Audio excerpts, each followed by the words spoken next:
Board of County Commissioners regular meeting. Today is still June 24th, 2025. Our next item on our agenda is our Health and Human Services item, a report of the Emergency Medical Services in Lane County Challenges and Solutions Task Force update. And with us via online is our Director of Health and Human Services, Eve Gray. Eve, how are you today? I'm doing well, thank you. How are you, Chair? Good, good. Anytime you're ready, you proceed, please. Okay, wonderful. I will share my screen.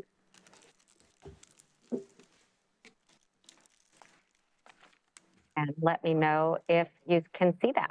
Very good. You're all ready to go. Okay, wonderful. So this is another update on a request that initially came to you in October around beginning a task force for funding for the EMS services within the county. I will go through a little bit of background that you as a board are already aware of, but just in case anyone's watching today who doesn't have all the background, to make sure that everyone is grounded. And then it will be our goal today to get authorization to begin a meeting as a task force to talk about sustainable funding for EMS services in our county. And my screen doesn't want to go forward. Oh, there we go. That was the one thing we didn't test. So this was, as I mentioned, initially discussed in October of 2024. And this was at a time when the city of Oak Ridge came to us with some significant concerns about their ongoing financial sustainability. And we were faced with a very real possibility that a provider within our community may not be able to continue providing services at the level that they had in the past. So we needed to start thinking through what would be the implications of that and what might the county do as a response if there were to be a disruption in our EMS services. Now, in the intervening time between the October meeting and the January meeting, we did some great partnership work with the Lane Community Health Council, who came forward with a grant to provide some sustainability funding for the city of Oak Ridge that made the need for our task force to be a little less emergent compared to what it had been. And we recognized in talking with other providers, EMS providers in our community, we do have 5 ambulance service areas in Lane County, which means 5 different fire chiefs and 5 different elected bodies that are overseeing all of that work. So we just needed a little more time to engage all of the stakeholders, and we got everyone on board that we could delay this work until the summer. So here we are in the summer, and we're wanting to move forward with more conversations about how we can sustainably fund EMS services in our county, because it is true today, just as it was true 6 months ago, that all EMS providers in Lane County are facing some significant funding challenges. So some have experienced a greater degree of challenge than others, but everyone is wondering what the plan is for us to be able to maintain consistent, sustainable services across the geography of the county for time immemorial, which is what the goal is. So the funding challenges that we are experiencing largely result from what in the healthcare world we call payer mix. So our public payers, Medicare and Medicaid, are the primary payers in our ambulance system. And those who have experience with healthcare or work in healthcare will know that typically Medicare and Medicaid are not designed to pay the bills. They are designed to provide some funding, but most organizations that provide health services have to rely on a mix of commercial insurers, which are higher paying than Medicare and Medicaid. Unfortunately, the coverage under commercial insurance is pretty poor, and so not many commercially insured individuals use our EMS services. It's also a different population that, of course, Medicare is a time folks are in a time of life when they're on Medicare, which is the insurance for folks 65 and older, where often they're utilizing the healthcare system more frequently than folks do in other times of life. So again, just why are we talking about this as a county? We are not an EMS provider. So just in case anyone online is wondering about that, we are as a county responsible for identifying ambulance service areas. So those are the geographic areas within our county that a particular EMS agency serves.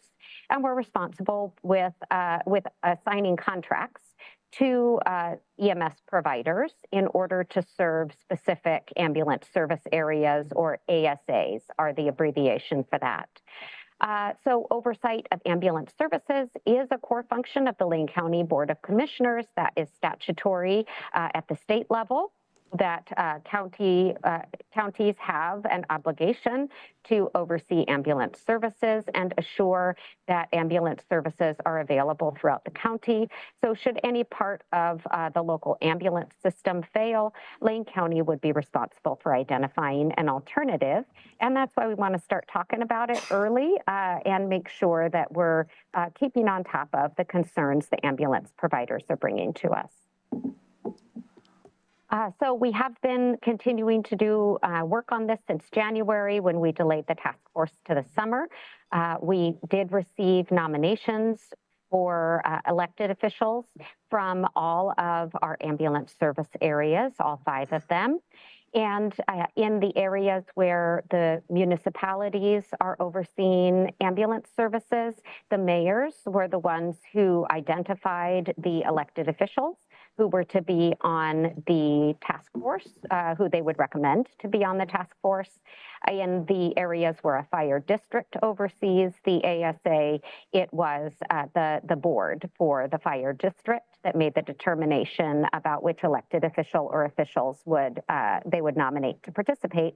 And then we included all 5 of the fire chiefs, knowing that they have that on-the-ground expertise that we're going to need to make this successful. I did report in January that we had identified a facilitator for this task force. That is Brenda Moore from LCOG. And, LCOG is doing this for us, included in the price of the membership that many of us pay, including the fire services, cities, as well as the county. So it's wonderful that Brenda is stepping in. She is also the facilitator for some ongoing work with the cities of Eugene and Springfield around Eugene Springfield Fire and EMS, and their work to continue forward their efforts at the consolidation of the departments into the single Eugene Springfield Fire and EMS. Then we also identified administrative support, which is going to be a big help and help us to be successful. So we are asking today, we being staff, approval of the task force. If we have a task force that is authorized by the Lane County Board of Commissioners, you all are asked, it is part of our policy that you would approve that task force, approve the membership of the task force, and then the charge or the goal, what it is that we are asking the task force to achieve. So our proposal for the charge on this task force is to analyze the current financial outlook for EMS operations in Lane County and recommend options for sustainably funding EMS services in the future. Our recommendation is that this task force will be scheduled for 18 months with updates to the board every 6 months. I think we took some learning certainly from the public safety funding task force that you'll hear the updates on later today, that these issues are very, very complex. So we wanted to give ourselves the time to really understand what's going on and have everyone come to a full set of recommendations on what the potential solutions are that we could be looking at for a sustainable future. So you can see the representatives that have been nominated. This board already nominated Heather Buck, Commissioner Heather Buck, for the Lane County elected official representative on the task force. And you'll see, as I mentioned, all 5 of the fire chiefs. And then most of the jurisdictions have nominated 2 elected officials for their representation, and that for Eugene Springfield Fire and EMS does include 1 from Eugene and 1 from Springfield. Lane Fire Authority is likely going to nominate a second, but the person they had originally designated decided not to rerun as a board member, so they're having to go through another process. So we may come back to you around that. And it is the staff recommendation today to authorize the formation of the EMS funding task force with all of the recommended individuals as members or all of those who were nominated. Of course, you also could choose to adjust the membership, ask staff to go back, either add members or select alternative members if that was what you desired to do. And it is also an option that you could decline to authorize the establishment of this limited duration task force. So with that, I will stop sharing and can answer any questions. Thank you, Eve, for that presentation, and thanks for taking the break away from your conference. We appreciate that very much. Is there any questions for Eve from the board?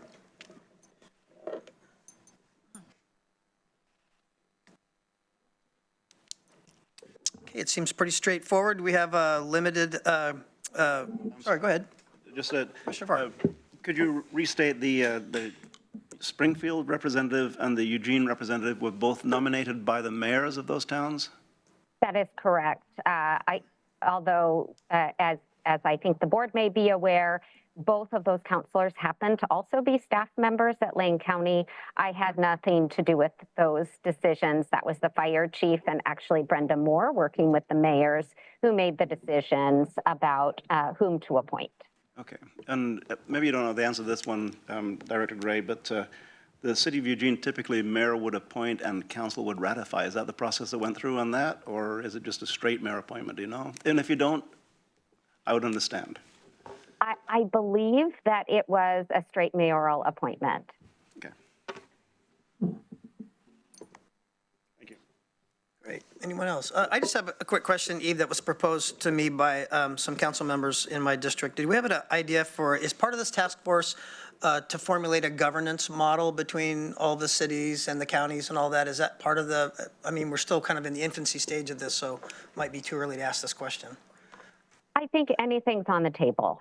So certainly one of the questions that has been asked early on is, is it in our best interest to have 5 different agencies serving the geography of Lane County with the overhead that you get with every agency that you have? Now that's a really big question for us to try to dive into, and there are a lot of potential implications for that. So I don't know that that there's a desire to jump to any sort of a conclusion that somehow consolidation would be better than where we are today in the task forces that have occurred in the past. There's also been consideration around privatization.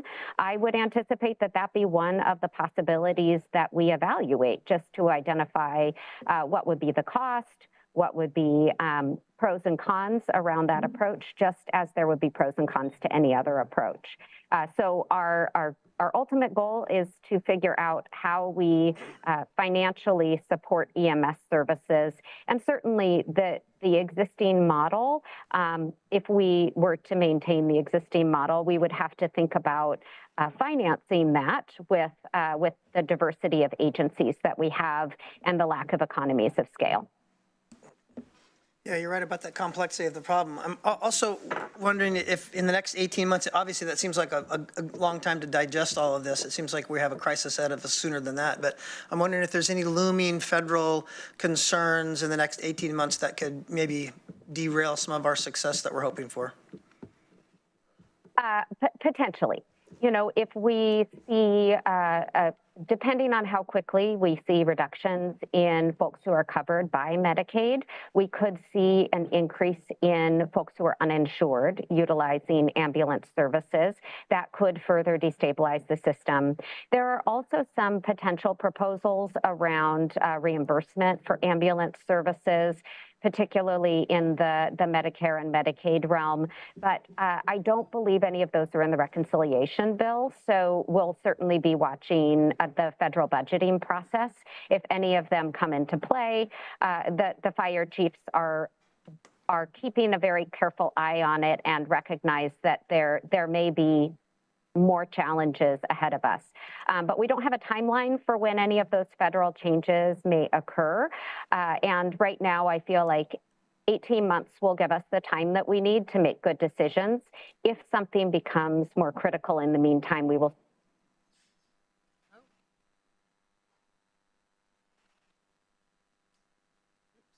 Well, I think we got the gist. got the gist. We got the communication. Yeah, we got the gist. You froze there for a minute, but certainly was in Sorry. that word somewhere. We're certain about that.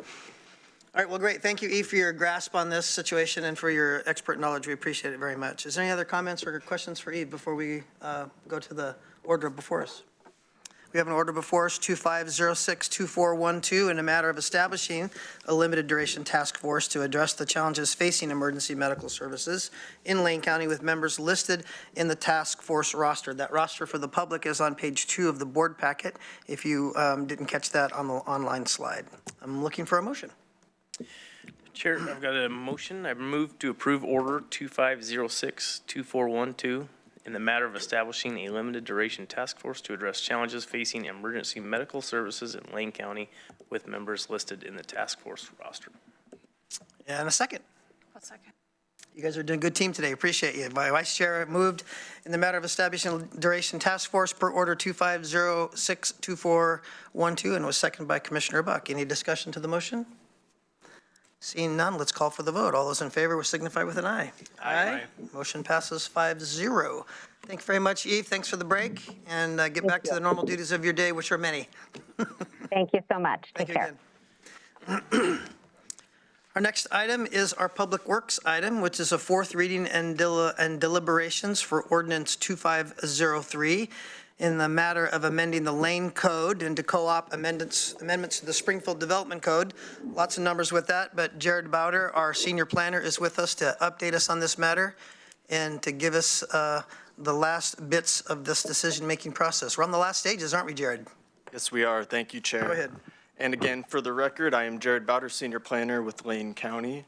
And this is the fourth reading for Ordinance 2503 to adopt amendments to the Campus Industrial District. This was a property owner-initiated amendment to the Springfield Development Code that's proposing to modify the definition of business park, clarify and expand upon the allowed uses for business parks within the Campus Industrial District, allow for medical offices and clinics within business parks in the CI district, and to allow for offices that serve the public in business parks within the CI district.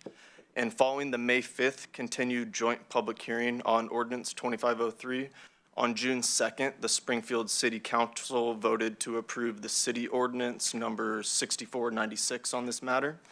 And the item before you today is a request that the board deliberate and take action on the ordinance. And with that, I'll conclude the staff presentation for the fourth reading, and we'll look for the board to questions and a motion. And staff is recommending motion option 1 from the agenda cover memo for today's meeting, which is to approve the ordinance as presented. Thank you. And this would be a roll call vote, Chair. Great. Thank you so much. Thanks for confirming that. Any questions for staff from the board? Okay, well done, well presented. No questions. Okay, I'm looking for a motion on this item. Chair, I move to approve ordinance number 2503 as presented in the matter of amending the Lane Code 10.600-15 to co-adopt amendments to Springfield Development Code sections 3.2.400 and 6.1.110 for the Campus Industrial District and adopting a savings and severability clause and providing an effective date. Very good. Do I have a second to that? Thank you very much. It's been moved by Vice Chair and seconded by Commissioner Buck to move and accept and adopt Ordinance 2503 as presented. Any discussion to the motion? If not, I will call for the roll call vote. Mr. McCrysky, please. Commissioner Seneca, Yes. Commissioner Trieger, Aye. Commissioner Buck, Aye. Commissioner Farr, Yes. and Commissioner Lovell. Yes. Motion passes 5-0. Ordinance 2503. Thank you very much, Mr. Jared. Appreciate your work on this item. It's been a long haul. Thank you, Chair. Thank you, Commissioners. Our next item is the item B on our Public Works docket is Order 25062413 in the matter of ratifying current Lane Council of Governments intergovernmental agreement and amendment to recognize hearings official personnel and appointing Rebecca Dorman for a limited matter pursuant to Lane Manual 3.100.015. And our lead counsel, Mr. Rob Bovet, is here at the table. Go ahead, sir. Thank you, Mr. Chair. As you may recall from the board's last meeting, we have an assignment and direction from the board to bring back a matter for discussion and action, potential action by the board, to have the board become more involved in the selection and appointment of hearings officers, whether it be through our current contract with LCOG or direct contracts through an RFP. We're working on that. We plan to bring that back to you in another month or two. In the meantime, we actually do need an order that essentially maintains status quo. So this would essentially ratify the current situation with LCOG.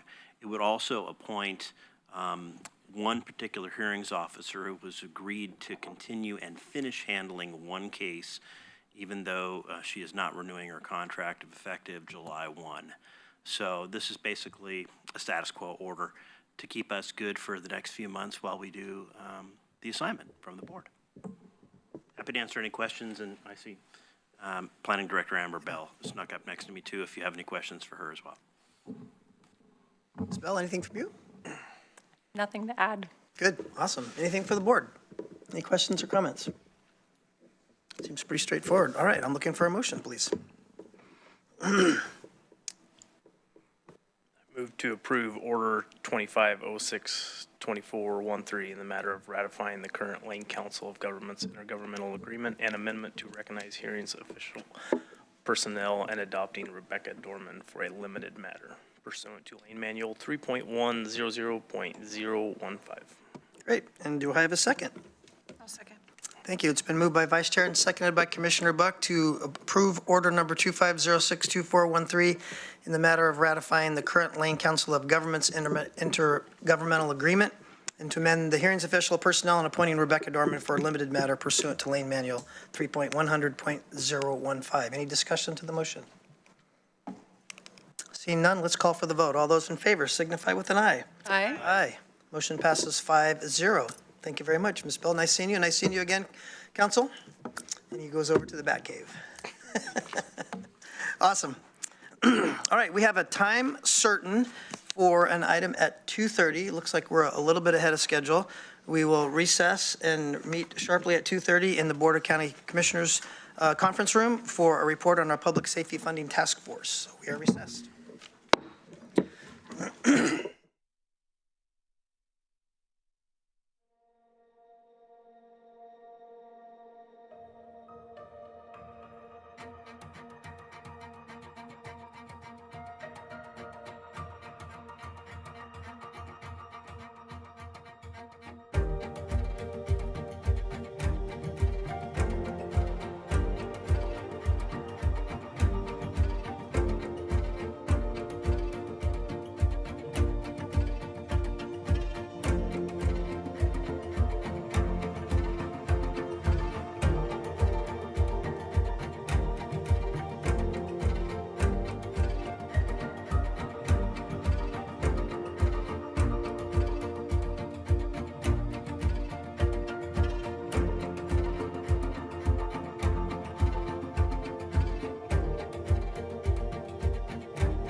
This meeting back from recess of the Board of County Commissioners Conference Room. This is the regular meeting of the Board of County Commissioners. It's Tuesday, June 25th, 2025. Welcome, everyone.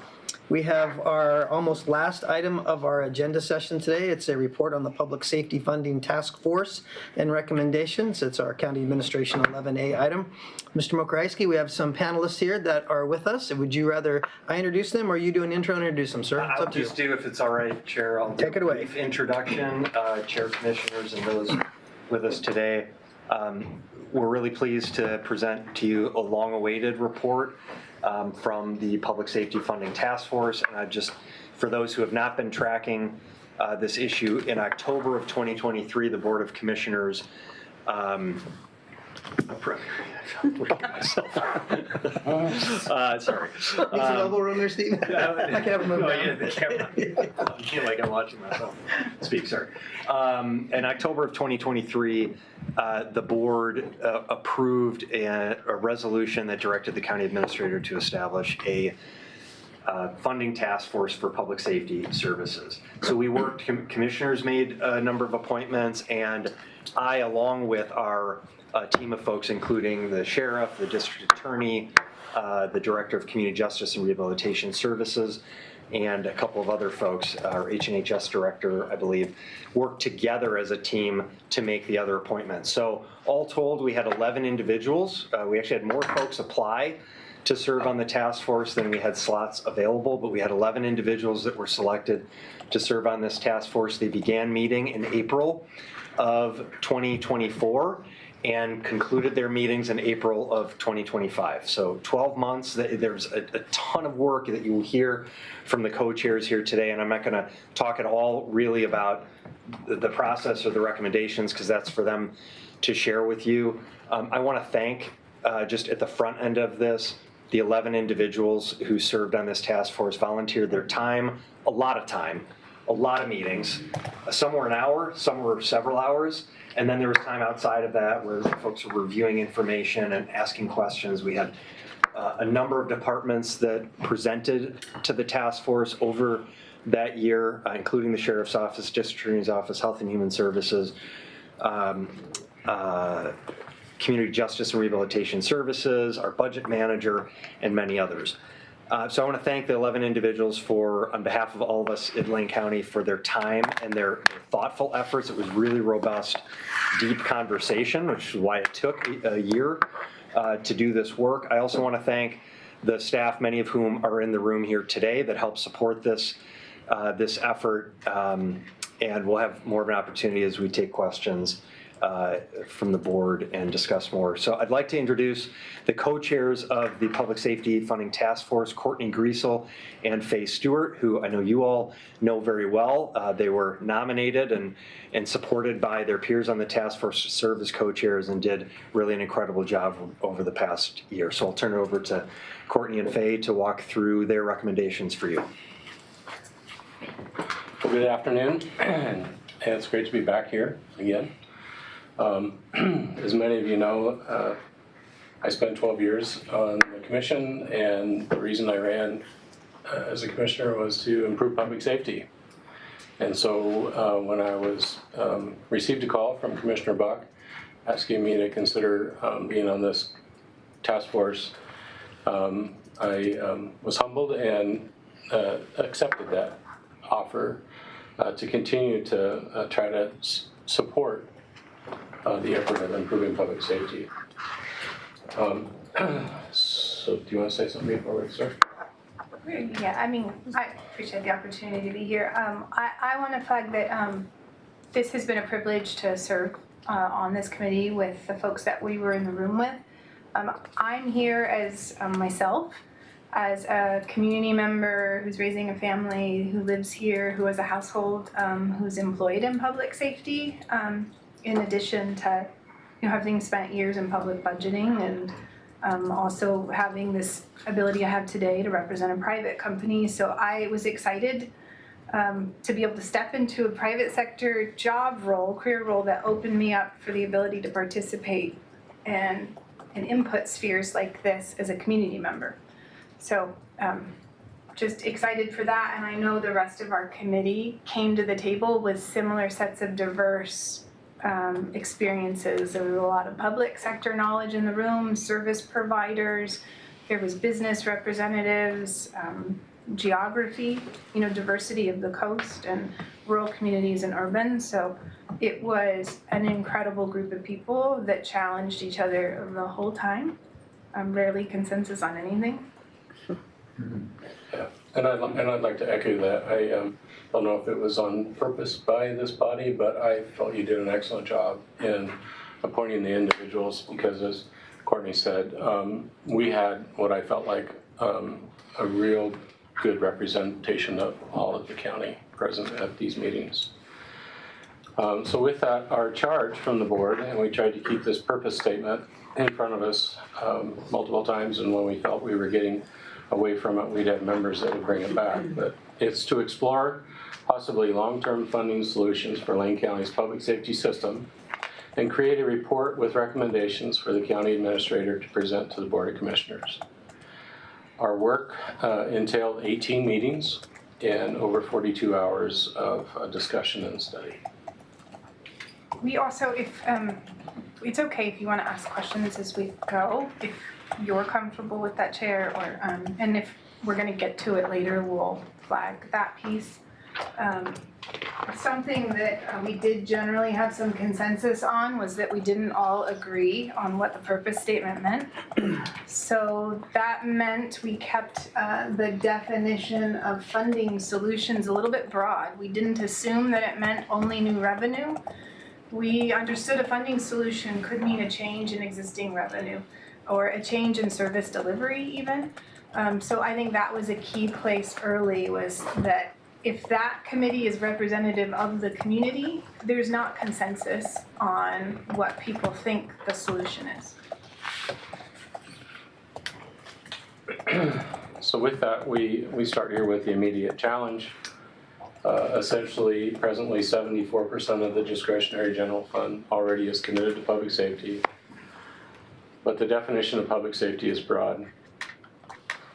Second is the critical service gaps persist, particularly in rural enforcement and services provided out in the rural area. There's funding constraints that are not new, but they are worsening. And we, I believe, received a presentation by virtually every department, and every county department made their case that they are in some way part of the public safety system. And they would be right. And so I think what we determined was we couldn't work under the premise that we needed to solve the issue for all departments, because that's why the budget committee exists and the board exists. So it actually, for us, elevated a first task, which we'll get to in a little bit, which is, well, if everybody is public safety, then we have to, maybe our task is figuring out where to start. So there was the element of understanding, okay, what do we think the issue is, what's causing it, and then the piece of, okay, that's the issue causing it, we think today, but under that, there's a structural problem. So there was a lot of education amongst ourselves to figure out what does that mean, what does that structural problem look like. And some of it was to say it so we didn't have to keep saying it, but there's decline in revenue. This is not surprising, you all know this better than we did. There is also, though, this element of how the county experiences tax versus how the taxpayer experiences tax is very different. And then when we look at that comparatively in the state, we also started to see pressure points. So the county's base rate is low when compared to other counties. But when you compound all the other levies or special districts or jurisdictions, suddenly our rate becomes a little higher. It's definitely in the average among the state, but it may be average high. So the taxpayer doesn't feel undertaxed. They may feel, well, nobody would say adequately taxed because that's not a way they think about it, but they might feel overtaxed, or they're gonna feel the tax burden. And so that became very important to the structural piece. Just because the county's rate is low doesn't mean the voter feels like it's low. The discussion keeps coming back to some of the measures that we all know about and complain about frequently. So this idea that the way the property tax system responds is not actually tied well to the market. So it doesn't respond to inflation. Inflation is happening faster and in quicker cycles than ever. And so there is a structural problem that no matter what solution we came up with, we don't solve that 3% cap on property valuation. And then there was a lot of kind of gap in understanding of what does service delivery not only look like, but cost in public safety when we're talking about coast or valley or range. And not all counties are that diverse geographically. And so you don't have a lot of comparators to figure out how do you do best practice service delivery in a county that's the size of Rhode Island and has every climate and elevation environment possible. And what we also felt like, though, is it was important to call these pieces out because your permanent solution is probably actually in these 4 bullets somewhere. I mean, every solution we came up with was some form of a Band-Aid trying to rebalance for some of these problems that we either didn't understand, we don't understand the impact of the geography fully, or we don't have the magic wand to the tax system. So with those pieces, we kind of did the, okay, so what is this? What is it not? Like, how do we give ourselves permission to get to work? And it took like 10 meetings to give ourselves permission to get to work, a lot of learning, and eventually we had to say we have to stop learning and just start like trying some imperfect things. So I think the what this is not, just to start in that side, is we said it's not an assumption of new revenue. It's not, we don't think that there's a structural fix in this package of information or the conversations we had. The structural fix is much bigger than the information we had at play and the kind of purview of things we had to fiddle with.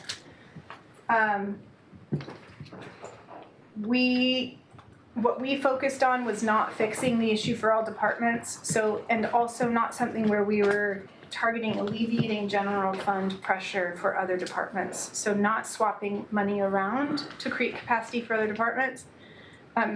It was just a focus of how do we use the pieces in existence today to help bridge the gap, the need for the core elements of public safety. There was really no full committee consensus, except that there was, we had consensus that we didn't have consensus. And that's okay, because we think that's just very realistic for what is out there among the community and how they think about it. What I will say it also was not is, and we don't see on this slide, but it's not a confirmation that the correct level of staffing is what we're going to talk about for the Sheriff's Department. I think we kind of edged into that space of trying to understand what full service delivery looks like, but until you have the discussions about geography or the system of things when fully staffed, the financial need could look less. It could look more, but it was a starting place, at least, that we hadn't seen on paper in any of the presentation. And so much, we'll talk about how we got to the solution and the funding gap we talk about, but it is, at this point, this is going to be a presentation mostly focused on the Sheriff's Office, the DA, and some of the delivery gaps in those spaces, and we'll walk through how we got there.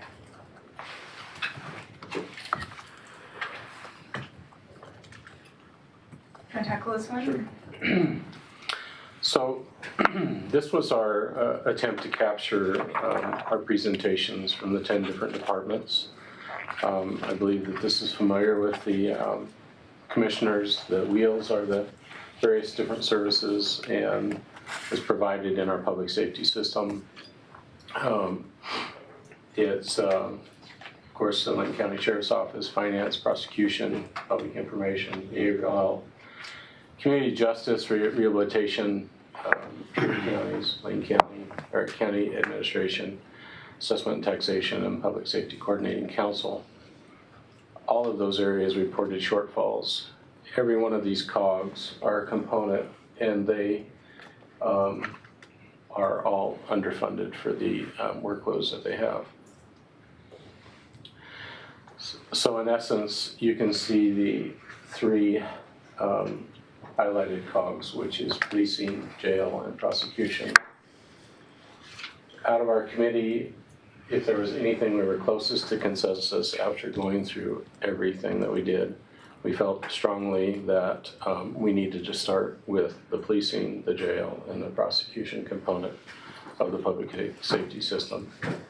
With that, we'll drive resources that will help other components of the system, whether it's in supervision, parole and probation, through the courts. If we can get folks into the system and have an adequate ability to do that with the Sheriff's Department and prosecution and a place to house them, then we can get them into the other services, which hopefully will generate resources down the road.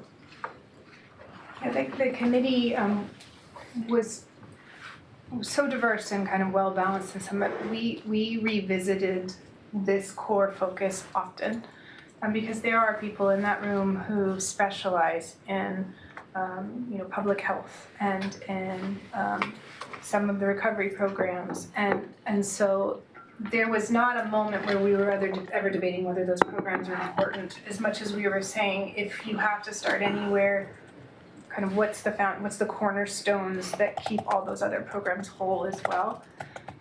We also looked at things from understanding how they were funded.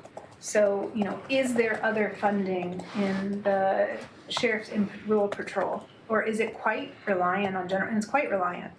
And so we started to look at these core cornerstones that have a lot of reliance on the very local funding types as the place to stabilize first.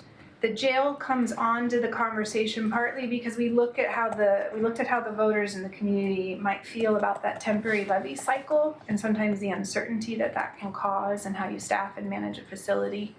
And so, and the operations of rural patrol and the DA's office with or without those adult corrections services. And they seemed all very solidly linked and interdependent on one another.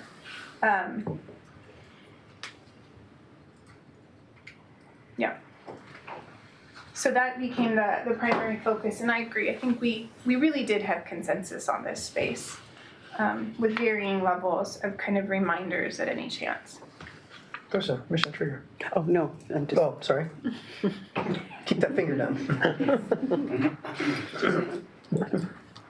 So this is just a little bit more about that. What it did also force, we pushed on the sheriff's office quite a lot. We said, well, if you get to be the focus, it means you get to be the focus. So we were pushing a lot on questions about what is your staffing today? What is your call volume? What do you need? How do you know if you're responding in the right way? Do some calls cost more than others? And I'm sure that was a very enjoyable process for you. In some cases, the answer is we don't know that yet. And we also have concerns that the community is engaging us differently because we've been so understaffed. And so even if we told you what those metrics are, they may not be accurate to the need. So the level of complexity just got deeper and deeper as we drilled into it. I think the committee still feels that eventually that data is going to be important because as you have conversations with the community and the voters, they're going to want to see the needle moving and kind of whether it's moving because it's restabilizing and then it's ticking in the right direction. On some level, having those metrics is going to be really important. But in the absence of some of that, we were having discussions about the measurement of deputies per 1,000.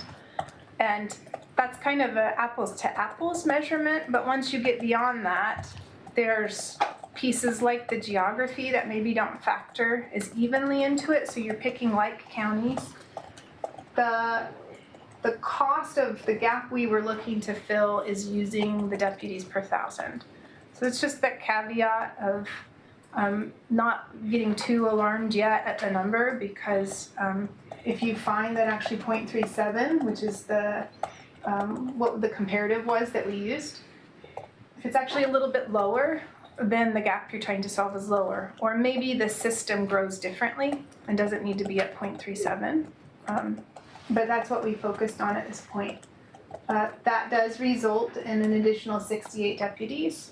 This is a large county, and it's not hard to imagine how 68 deputies, an increase could actually staff this county adequately based on its size. Chair. Yes, please, question. So that's 68 deputies total, not just our rural east and west side? That is 68. Additional. That's 68 additional total. So I think that brings the number up to 93. It would be 93 for our patrol response. Correct. Not counting the many deputies we have that are contracted by other entities like the city of Crest Point, the city. Yeah, just in your kind of standard. Yes, that'd be like our call response. Yeah. Which then you see how the DA, then we attach the DA because if you increase that rural patrol activity, there's going to be a ripple effect. Yeah, one more question from Commissioner Trigger. And then is that, you haven't advanced the slide yet, but I've looked ahead, is that number, with the 68 deputies, the 22 million, is that personnel costs, or does that include patrol vehicles, maintenance, and so on? And then, of course, there's an escalation because the cost doesn't stay static year over year. But what were the inputs to arrive at that number? Man. Sure. So actually, we had a $24 million initial cost for overhead, M&S, and staff. But the reality is there's no way we could grow that fast. Right. So that put it back down to, it would be about 22, today's dollars, or actually last year's dollars, last year's costs more. And then that was my next question, and this really is for the sheriff more than the task force, is given the challenges of hiring, the recruitment, the onboarding, the training, if we magically suddenly had a faucet turned on that we could guarantee was going to flow an additional $20 to $25 million a year, how long, what do you think is the runway to achieve that number of additional deputies? It's not something that could happen like No, that. I think it would be fair to say it would take 3 to 5 years just to staff up there. Thank you. Yeah, but I mean, that's 100% the way this committee was like, and we don't have to solve for that. But that, You don't. yeah, But I'm exactly, curious. but we hear, So then realistically, excuse me one more time, so realistically, then if we're ramping up for 5 years, that $27 million demand wouldn't be the first year. It would be probably with Correct. escalation and inflation, probably somewhere around the fourth year. I would yeah, say. and that's a good, because we sort of said, we don't have to fix that problem, otherwise we'll never get off first base here, but what we do know is in order for you to have the runway to fix the issue, the tool has to have a ceiling capacity to get you to that, day 10. Right, Commissioner Farr. And we do have fairly recent experience with the jail levy. When we first passed the jail levy, couldn't staff that many deputies quickly, so we didn't spend that much money initially. But we did have the ceiling at that level. Yeah, the difference is that in the jail levy, when it was passed, we wanted to immediately meet the promises that were made. And so there was an expectation of staff to work a lot of overtime. Sure. Would you please join the table so that Oh, thank you. Thank you, Devin, for doing that. There was an expectation of meeting the promises, and so it required a lot of staff overtime to open housing areas and to open the beds. I don't think we could do the same mechanism with the patrol response. And then also in the jail levy, clearly we hit the amount of money that we levied and then turned down the faucet, or turned down the volume of what we were levying because we already had a full year of reserve as we were still staffing up, so. Yes. Which built a great deal of trust. Thank you. So we had this discussion about how do we get to a best practice level of rural patrol staffing.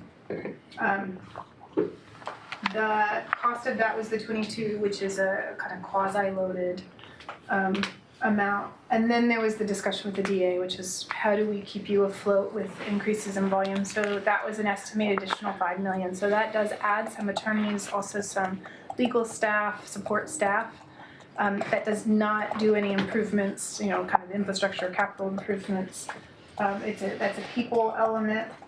And then we put kind of out there on that periphery the discussion about, okay, what does that do to the jail? What does that do to the programs within that sphere? And so that's why you don't necessarily see a dollar amount here, because it's not a new revenue issue as much as it's a question of that cost is out there. What do we think should happen to that service? So then we started doing kind of the discussions around compounding math and services and how do these pieces look together, look if we combine them together in different ways to solve the problem. And part of it was to say, well, different ways will cost you different things. And so the idea was kind of basic. If we just point to this initial piece, which is getting rural patrol up to a standard that we think meets service delivery needs of the community, with some DA support, that moves us into that combined 22 plus 5, so it's a 27 million. If we start to think about how does the community understand the jail's relationship to that, the $55 million picture is a picture that acknowledges the jail currently is a temporary funding cycle, but the community is paying for that. So whether they're paying for things because there's a temporary levy and there's another tool in place for patrol and DA, or they're paying, they're looking at it as a combined tool. Those are at play, and currently the community is experiencing the levy. The $95 million cost was not an exercise we spent much time in, but it was us trying to just understand the cost of the sheriff's office in the general fund. So how much of the current general fund is actually going into public safety? And if you just looked at that whole cost of service delivery, what's needed and unfunded today, what's needed and funded, and then the levy, that's where we moved to the 95 million amount. The committee did not have strong desire to push into spaces where we were talking about solutions at the $95 million amount. There was quite a bit of conversation around it is a core service of the county to deliver some of these, and community members feel like general fund is about core services sometimes. So that's a big conversation to have at a very big number. Anything on that, Faye? Oh, you covered it. Commissioner Buck's got a question, please. Question on the 27 million. So we magically had the money and we got 27 million, which we'd need per year. The levy remains the same. Would jail capacity be adequate at its current levy rate? I'm not sure I completely understand your question, Commissioner. So if you added the needed sheriffs and you added the needed staff in the DA for a total of $27 million a year, in this scenario, the levy remains the same. My question is, would jail capacity be adequate for the amount of new people that could be entering the system? That's a very hypothetical question that I honestly don't know the answer to, but what I can say is, because we don't control who stays in jail, we are not CBRing and have not CBR'd or capacity-based released anybody in 5 years. So I think there is a certain level of cushion there, but I should remind people that we are actually outspending the levy. We're drawing down on the reserves currently because we didn't ask the voters to increase those costs. So that 22 million a year for the levy currently, even to keep the bed space where we're at, would have to go up slowly over time. I believe that's the 55 million is really stabilizing the jail funding, getting it off the levy, and then the additional 4 million over and above the levy cost helps bring the jail funding back into stability. Thank you. Trigger's got a question there. Yeah, and it's more a comment. I think this is a great example. I want to let you get through this, but it speaks to the complexity of how do you address a piece of a system that like zoom in, zoom out, zoom in, zoom out, and that for today, this is such good information for us. We sort of hand it over to you. Will you all please wrestle with this, solely this, to get us thinking in a different way, or give us some framework to have a conversation about what to do next, so it's not that you're supposed to deliver, here's the answer. But I just have to say, when I look at this and I hear Commissioner Buck's question, I both completely understand, respect, appreciate, and agree with you keeping your scope where you did on patrol, jail, DA. But it's also the answer to that question, you can't decouple it from what if we also adequately resourced our deflection program, our parole and probation program, we had adequate housing and drug treatment in this community.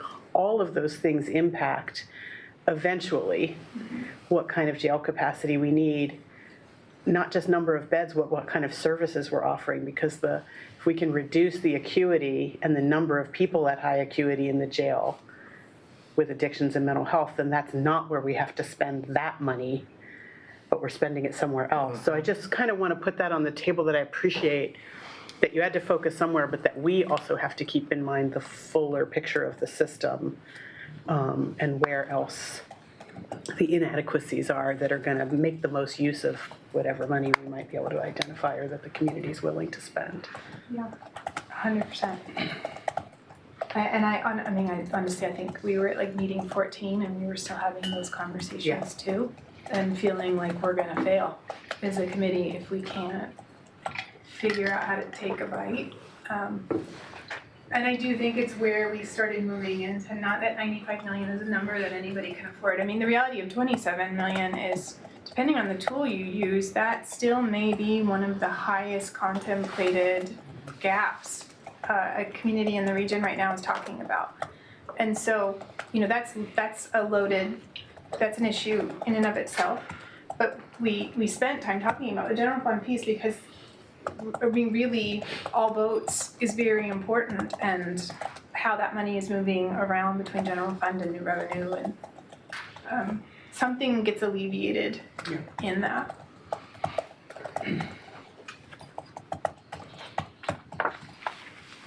So this gets just a little bit more into what we're talking about. It breaks it down to the sheriff's point. It makes the point that the levy, actually there was an adjustment to the levy stabilization, pulling it off of the temporary levy because we're acknowledging that currently it's under levied.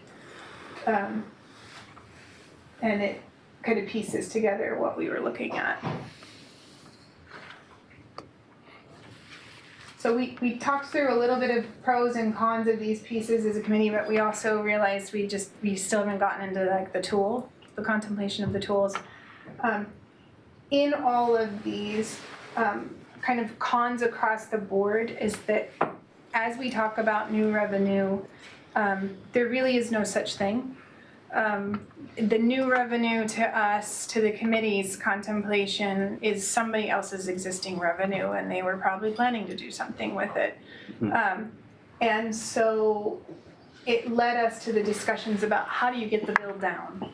If that's the case, there is no such thing as new revenue, although some of, I love economic development. You're not surprised by this. And so I always say there's like new revenue and new things coming up out of the ground. So that's there. But in the focus of engaging the community member, getting that 27 million down as low as possible before you make the ask starts to become very important. And that is the case on any of the solutions that we talked about.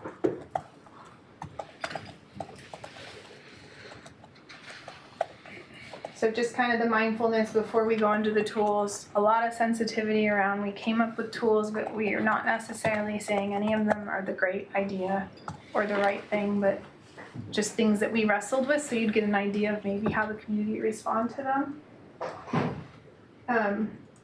A reminder, same taxpayer base. The other piece is a lot of us in that room are in other rooms with other jurisdictions. We live in other jurisdictions and we're experiencing the same conversations on other sides of the river or the freeway or the north or south of the room we sat in. And so we're talking about a Lane County problem, but all of us were bringing to the table our own tax bill problem. And right now, as a committee, we weren't seeing where anybody was sitting at a table and making everybody map all of the discussions right now about needs. And in the absence of that, it will all come down on a taxpayer, what one city's doing in another city. And the county, you sit in this position where no matter what, you are the overarching entity that touches everybody. So a lot of sensitivity to the both privilege and the disadvantage that puts you in. So that's just a little bit more into it. And out of that came a theme that stuck with us. It really, after we got done with presentations, we had some really tough conversations as a group. We started to see where we did not have alignment. And what we kept coming back to is trust, efficiency, spending time with the community, building that trust, and being very transparent about places where efficiency is already happening, where adjustments to spending or project prioritization or program prioritization, like start those conversations now and start pushing that messaging out there so the community sees that it's happening. Because there was varying perspectives on whether the community trusts not only government, but Lane County. So whether it's truth or not, it's just perspectives that will be on landscape. Yeah, and I would add too that's important because I know each of you around this table, no different than any of us, really feel strongly that we're doing a good job, that we are being efficient and doing that. And what I found in my 20 years of public service, whether it was here or at the city, is that as much as we do that in our day-to-day lives, people don't see it, they don't hear it, they don't grasp it. And trying to make that connection and communicate that information out is going to be very important as you move forward. So the part that everybody's been waiting for, all of our good ideas. In small print. In tiny, tiny print, because we don't need to read, some of them were really, really bad good ideas.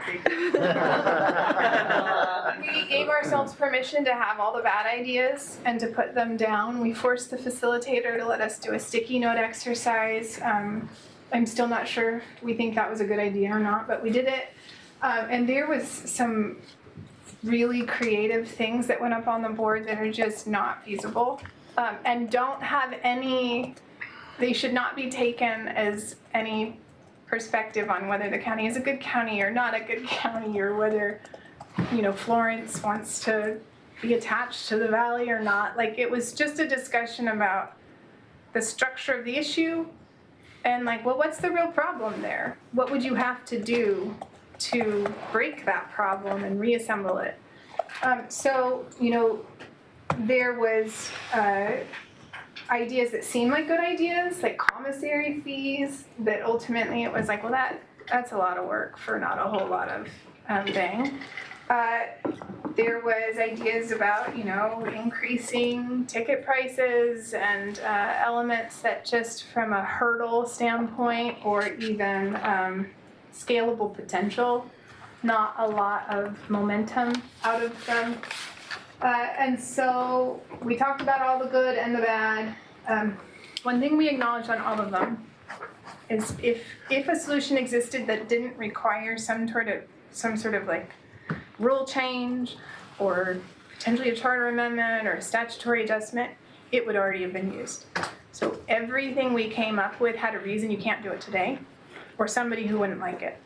And so we said, okay, noted, and we talked about it a little bit more. So there isn't a golden goose. We started to set some strategies aside. So like, what's flashy? What's not gonna stand scrutiny? But we're looking at it. We did not feel like sales tax was a place that made a lot of sense for this committee to go. So we talked about it for a hot second, and then we moved on. Some of those fees or looking at service fees. We did talk a little bit about assessment and taxation, but also so much uncertainty about what that would actually do and generate. Once we moved past those these are the flashy items that we just can't see how they mechanically work, we started to look at the remainders and say, all right, for the amount of effort and the amount of impact, where did they fall? And part of this was because we just were struggling to sort of gel around where to start. And this was a helpful exercise, I think, where we saw elements start rising to the top with public safety, some payroll, something. The charter amendment was yeah. for specifically dedication of the funds and prioritizing the public safety. Yeah, would it change anything if you protected by charter the amount of general fund that must go to public safety? What would occur if that happened? There were other discussion points as well, tipping fees, entertainment fees, lodging tax did come up. What is an element in all these pieces is even now as the legislature is wrapping up, you know, we see changes happening in some of these spheres. And so I think what you see in this list is ideas that were discussed that could move around on that quadrant chart as you learn more. But when we looked at it, the pieces that moved forward really were in that public safety district and payroll tax. And what we took out of the charter amendment piece was really the word prioritization. So focusing and starting in those three areas to prioritize infusing resources there first, and then building out as you start to create capacity. I have a question. I just want to make sure I have clarity. Charter amendment is a tool to preserve funding, not to generate funding, right? Correct. So it's really not a strategy to actually address the shortfall. It's a strategy to ensure that if that shortfall is addressed, it stays addressed that way. It could be that way.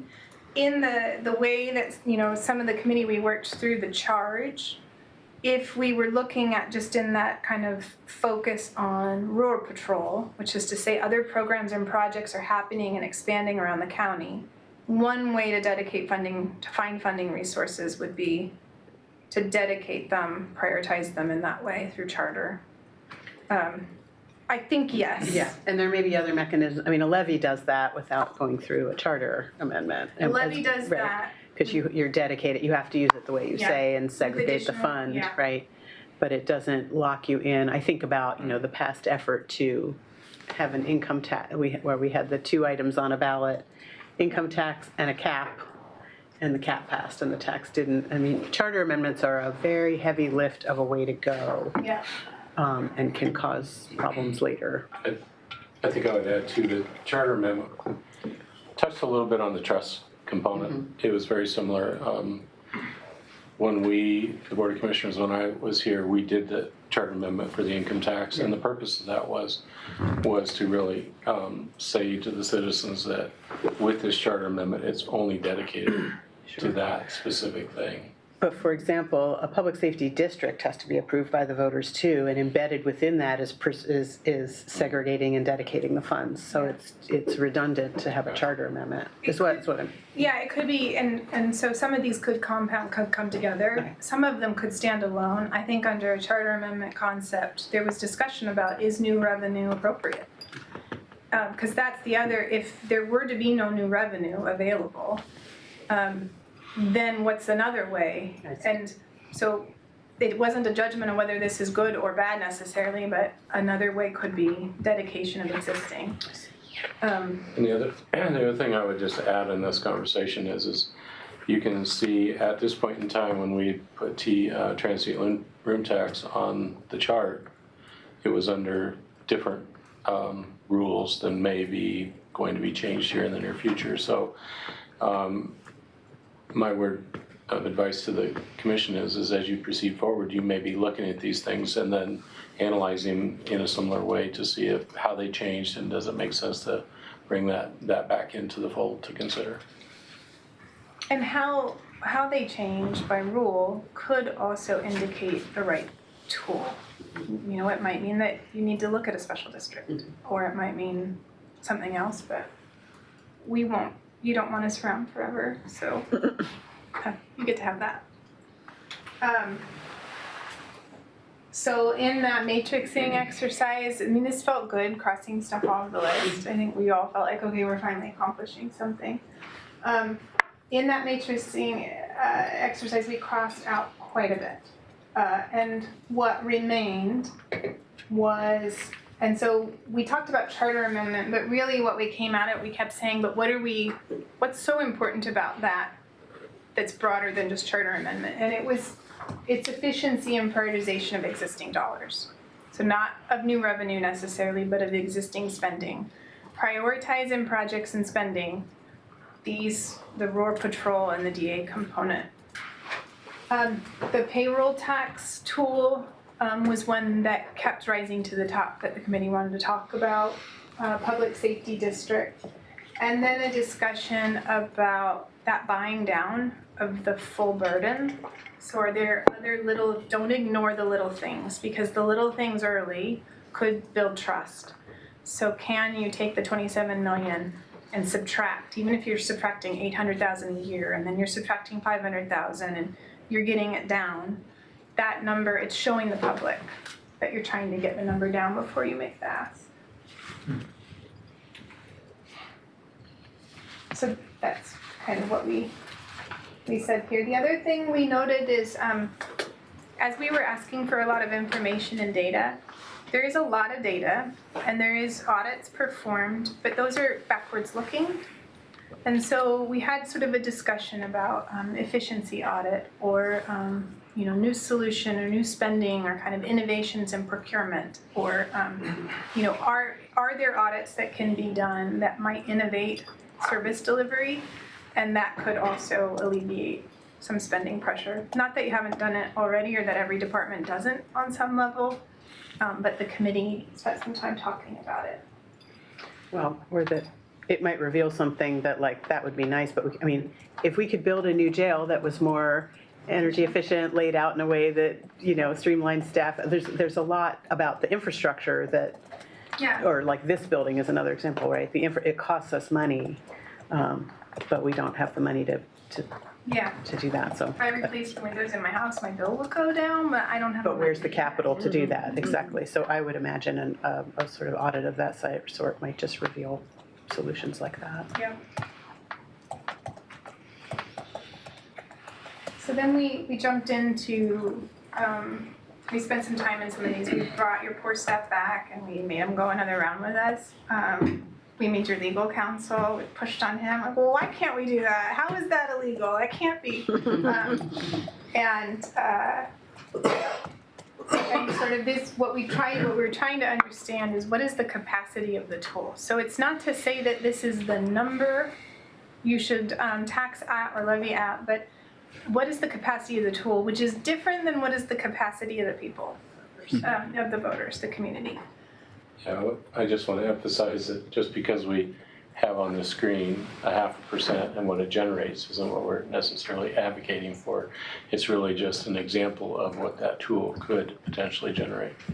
Yeah, and I mean, at 0.5%, this would be the largest payroll tax that we could find. And so that's a big, is the community in a place that they could do that, or that they're willing to do that? And then there's that element of, is that a good idea? And so there is some element of, that's a big piece, but even at that big number, the option one kind of scenario, the 27 million, is within that 44 million. The option two is not immediately, and that is still a very big number. So it kind of just shows you where we saw some limitations. That number also does not, some of the pros of this tool we'll talk about, but that number doesn't exempt any sensitive populations or community members that you want to be thoughtful about in the tool. There was sense that this tool is a partnership with employers and employees. And so however it's pursued, it has to be done with like genuine conversations for a long time before it starts, with some flexibility in how that burden is handled among all the stakeholders. It's definitely not a rush action. It's probably kind of an expensive one relationally and potentially community conversation. And this number doesn't consider other payroll taxes being talked about. And currently, that's Eugene is at what? And Springfield's talking about one, too. What is Eugene at? Can you say? Eugene was at 0.5%, no? Is that? I thought it was 0.6. 0.26? 0.6. Oh, 0.6, yeah. Right, yeah, I thought it was about 0.5%. I'm sure somebody will text you before the meeting's over. Yeah. I don't have cool text people like that, do you? Check your pay stubs. So, pros and cautions. So this was the first time this conversation came up. Some have talked about this tool, and not some in that room, because nobody in this room found this to be a pro, but technically, a payroll tax does not require a vote of the community, but everybody in the room had a reaction, which was, just because it's not required does not mean it should not occur. And so the committee's, another rare moment of consensus was, this should go to the voters. And not only that, but it opened the conversation of, like, honestly, at this scale of a problem and solution, all of this stuff should go to the voters. These are very big conversations. This is a very big sort of marriage of need and resources. So ask them. That progressive design, that ability to sort of think about how does this impact some employees in the region differently than others, and can you scale it appropriately to the burden of those different employees? The fact that it does grow with wages, so I like anything that sort of incents more wages, more jobs, so that's great. It has enough capacity that you could see some levy stabilization in it, but that's one that would take a lot more analysis, more than the committee had. Some caution on it. We talked about it before, but cost of living in Lane County is some of the highest in the state. And so right now, people's paychecks are mostly spent before they cash them. And so there's some sensitivity to that piece. And it is a tool that we think is probably pretty dependent on your incorporated areas. So that's going to be interesting because you've got a rural patrol problem and you've got an incorporated area employment base. So there'll have to be a lot of discussion about the function of rural patrol in incorporated areas. And anything on hit that piece? So special districts, and the room split on which of these tools they lean towards more than others. So that kind of tells us that the community is going to do something similar. These are things you all know, this subjectivity to compression, and that's going to take some analysis. We asked those questions, and this one we may have an incorporated versus unincorporated tax rate. Gives you some flexibility based on service needs. It doesn't raise quite as much. And there's some kind of technical wonkiness to rural patrol on district formation for counties. The county board would remain in a leadership role under a special district for rural patrol, we understand, which is different than like a fire district.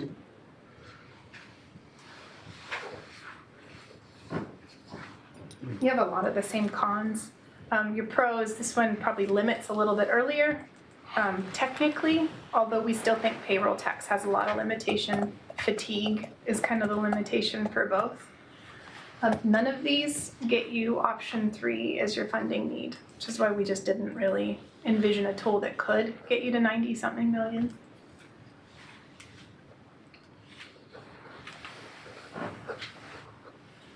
And so because none of those tools really get to your sort of small, medium, and the voter fatigue piece, we had a lot of discussions about do not lose sight of how you reduce the unfunded need cost over time. And so every math equation of reduction started with efficiencies, show places where you can do more with what you already have first, then start showing where maybe you can adjust some potential fees. Nexus was talked about a lot, making sure, like, are there opportunities to really look at a user of the system? You know, when people travel to the region and they're dependent on how they feel here, the safety feeling they have, the response, is there a way to engage them to cover their cost of that? Find ways to kind of have that nexus and reduce the cost before you get to the final reduced need, which is the big tool.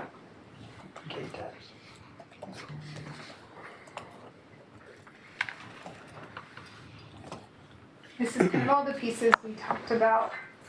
Well, I think we all envision coming out with the big solution, like the aha, look what we did, you couldn't figure it out and we did it.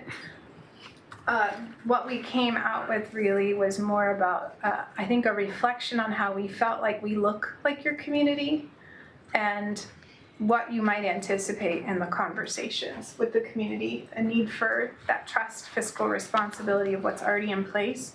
Like prioritize projects that look like public safety and in this kind of rural patrol engagement area. Help the community see coordination between the jurisdictions, whether that's on service delivery or on the fiscal structure of how services are paid for. Kind of model the voter engagement on whatever you need to do. Committee felt really strongly that they want to be engaged on it. Courtney, I have a question, and maybe it's just for Sheriff too. I'm just curious, our rural patrol Band-Aid ends June of 26. What we have now, we took some lottery funds and kind of shuffled some things around and kind of did that. So I guess my question is, what's the number it would take for us to do that incremental movement to just save the rural patrol of what we have? Is there a number that's attached to that I could wrap my head around, just right now? Are you talking full freight for all of main office patrol or just the? He's talking about the two funds with the SRS. The West. Mackenzie. Well, one was Mackenzie. 7 and one just- was 5, is that right? And that was for a 5-year period? Yeah, I think you're right, 12 million over 5 years. So 12 million it would take after June of 26 to just status quo what we have right today. Well, actually, I'll remind the board that we already reduced services on one of those because we had the 2 West lane to Mackenzie Highway, and we already had to do a reduction to 1 and 1, so. But you said that's 12 over 5. Yeah. So to put it back to previously, that it'd be more than the 12 million is what I'm hearing. But that would be for 5 years So it'd be 2.4 plus for 1 year. per year. To return to where we were before we cut, that's what I'm trying to get? Yes. Okay, 2.4 a year before, okay, go ahead. Commissioner Buck. Well, just to add to that conversation, we just were able to allocate $525,000 from the SIP program to rural patrol that we just passed One time, yeah. a couple weeks ago. So I think those are the examples that you're trying to convey that would be helpful to communicate to the public to show that we could eventually lower. That's a one-time thing. But if we could find more solutions like that, that might build public trust, is I think what you're trying to let us know. Yeah. Correct. Vice Chair, do you have a question? You raise your hand there for a second, I'm sorry, Commissioner Trigger. Yeah, I think one of the other tricky things, and Sheriff and I were just talking about this yesterday, we want to do this to solve a budget problem, but the reason we want to solve the budget problem is because we have a problem of not delivering the services the community needs and deserves. And so we have to also be able to come up with something where we have a compellable, demonstrable impact to community. So even if we could fix, let's say, what we were talking about yesterday, rural response time, somebody who's currently waiting an hour for response, if we get to a place where they're waiting 25 minutes, that's still, from the experience of the customer, a really long time to wait when you're hunkered down in your closet because somebody busted into your house and you're waiting for help. So like the levy was a much easier if-then, and to then immediately show no capacity-based releases, these are the beds, it's really happening because you paid your bill. This will be a harder if-then, potentially, unless we could find the 95 million. Yeah, I mean, may I say to that, because I actually channeled Tab, who sat next to me in a lot of these meetings and was kind of like, we need to know what we're telling the community member they're gonna get. Right. And then they need to get it, they need to feel it. And I think that gets to where we struggled with the deputies per 1,000 metric, because that doesn't tell me what I feel like in rural and county. So it was a question of like, well, what is the right response time? And then what does that look like for deputy numbers? You know, we don't know yet. And it might be, just a suggestion, it might be the fact that you make the commitment to respond to all items and not necessarily tie it to a response time. Because there's so many things are out of your control, but if you were able to say, okay, we're gonna make a commitment to go to all these various different situations, whether it's robbery or not, and you can show that you went to all those. At the present time, I mean, you're prioritizing what you have the ability to do, and there's a lot of things that don't even get a response. Commissioner Farr, you got a comment? Well, you know, Faye just kind of nudged on that, you know, and you'd stated we need to be able to demonstrate that we're moving the needle. But as Commissioner Trigger says, unless you move the needle all the way, it may not be acceptable unless we can demonstrate that there is a tangible benefit. Trying to put that into words, the comparison to accountability and response time, for instance, you said if you can only produce 800,000 of 27 million, that is moving the needle in the public's eye. So I guess it's a matter of looking at where those gauges are and where the needle moves. Because until we get to the point where you don't have to be hunkered in your closet, you will get a response within an acceptable time, then it's not going to be acceptable. It's like solving hunger in Lane County. You're not going to do it. But moving the needle in that direction, if we can report it and make sure that it's something that people understand, in terms of they understand, not that in terms that people sitting around this table understand it, in terms of what they understand, then it becomes a benefit that is worth the cost. Yep. Yeah, there was two pieces to it that I think we thought through, which is they may not feel like what you're telling them they'll get is adequate yet, but you're telling them what it is. And so they can at least say, I don't like it, it's not enough, but you still did it. You told me you were gonna do it and you did it. And so now maybe I trust you with a little more the next time because you're building that incremental. And so part of that put a lot of pressure back on the sheriff's department to say, what is the first thing at the lowest cost you can show improvement on? Right. And what are the numbers that really mean something? I mean, number of jail beds, that's easy to understand. Number of pounds of food per dollar, that's easy to understand. But what is easy to understand on this that really feels acceptable? Mr. Last thing I'll say, Chair, is that don't underestimate the power and the value of this report. Because in many ways you've done your work and you're passing it along to the Board of County Commissioners, this one and the next one, to do the work to make it happen. So don't underestimate the work you've done. It's fantastic. Well, you guys both kind of summed up what I was going to say.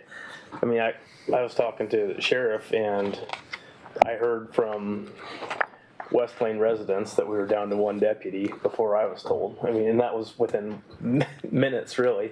So the word does travel, and I think, we have to give some benefit of the doubt that this will help, and the 68 deputies. I mean, for communities that know there's one deputy, to hear there's going to be a fresh 68 coming out, I mean, that would be huge. That would make a huge difference. I mean, yeah, you might not be able to quantify it with a response time right away, but word travels pretty fast in these communities. So, I mean, this is a big deal and has a lot of potential. I think the other piece, two parts to that, is using the DA piece. That is very measurable and very relatable to people. How quickly cases move through the courts and how many people are tried, because there's also that perception of, they're just going to be right out on the street and nothing's going to happen to them. So in a way, even though the lion's share is about rural patrol for the average voter, because it's such an individual experience, if I got a good response time, I don't think there's a problem. But so just I'm already anticipating thinking about what a community conversation in advance of some kind of campaign looks like to make the case. I think it's really important to keep that DA piece that could be something very front and center and relatable and very easy to say, this many cases prosecuted, this many of this nature that languished because we didn't have the resource, and your investment will help us do that. That could be, because nobody knows everybody feels worried about cases going unprosecuted, which is really different than that rural patrol experience, if that's making sense. And the other thing I want to say to what Commissioner Farr said, just to appreciate you and those of you on the committee, the value of this report. I want to note that there were 11 of you with over 40 hours of meetings. This is like 500 plus people hours of work. It's not just the 44 meeting hours, the people hours. So there's 5 of us. For us to do that level of work, to put it in that perspective, it's huge. And think about what you first sat down to in your first meeting and how different it would have been if you had first meeting you sat down with this report in front of you. So that's what you've gifted us with, right? So you got this, you gave us a point from which to operate and talk about instead of a big, so thanks for doing that part, because that's hard to get 11 people in the room to just wrap their heads around what the problem even is, and then figure out a focus and then address that focus. And you did that. And so thank you for taking that on. I think our job is to figure out what's the next step, not what's the answer or what's the one thing, but what do we do with the information to keep the process moving and the conversation moving. Can I say that Also, I think your staff was there at every single meeting and every single, like prepping the meetings and then assembling documents. So you have now staff that are subject matter experts in all of this. Not that they weren't already, but they were along the way as well. So it was a robust lift on their part. Yeah, obviously, I'm sure you went to the web page that has all of our workings on it. Laura did an incredible job putting all that information there. And I'm sure that you can sit there and figure out, wow, our staff did an incredible amount of work to get this information out there for everybody. Yeah, and they took us like acting like we know how to do their jobs because we asked them questions about their budgets and service delivery, and that always is very enjoyable, I'm sure. So they were very gracious with us. That's our stuff. That's our. Yeah. So this is yours now. Yeah, we do, it is important to note that I think we expect that, polling and a lot of engagement. There is nothing about this committee that says we think that number is attainable or that there's capacity in the community's individual wealth, if you will, to cover that amount. It's a large number. It's just some tools to look at and frame the next steps with.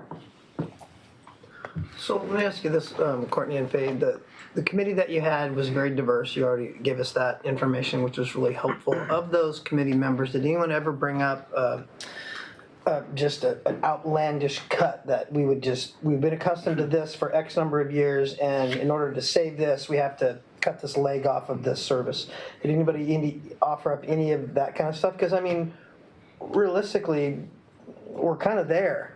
I mean, when you say us to make a charter amendment to prioritize public safety, that means something else has to die so this can live, in a sense. So I'm just asking the question, was any suggestions like, yeah, we really don't want to do without this, but in order to make this happen, we might have to for a period of time? A single cut to... Or a couple that would just like shock people, I guess, is lack of better words. I mean, the individual sitting in a room with us brought up the fact that, there's other counties that operate, divide the responsibilities of administration among the commissioners, and therefore you don't need a county administrator. But those were things that were brought up and discussed. And I would consider that is really, for the size of our county, that is something that would meet your criteria of, yeah, that's out there. So kind of changing. That's a major change. Right. And of those multi-layered solutions that we had, I mean, was there, I guess, a couple of A versus F kind of multi-layered solutions, if then, like what Commissioner Trieger said, if we had this off of our budget docket, would it make a measurable difference? Because as I'm hearing this, again, I want to reiterate for the public, as my brain's ticking on this, we don't have to have $22 million next year to move this needle forward. What I got was we had to have about $2.some million to maintain what we had, replace some of the rural sheriffs, and progress forward a little bit. So we may be looking at, like I said, this $22 million need a handful of years out.